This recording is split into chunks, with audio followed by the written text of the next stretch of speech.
بسم الله الرحمن الرحيم. بسم الله الرحمن الرحيم.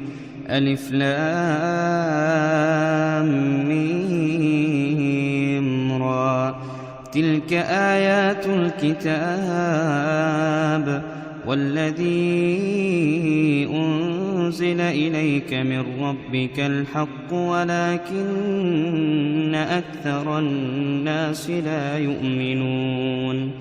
الله الذي رفع السماوات بغير عمد ترونها ثم استوى على العرش وسخر الشمس والقمر كل يجري لأجل مسمى يدبر الأمر يفصل الآيات لعلكم بلقاء ربكم توقنون.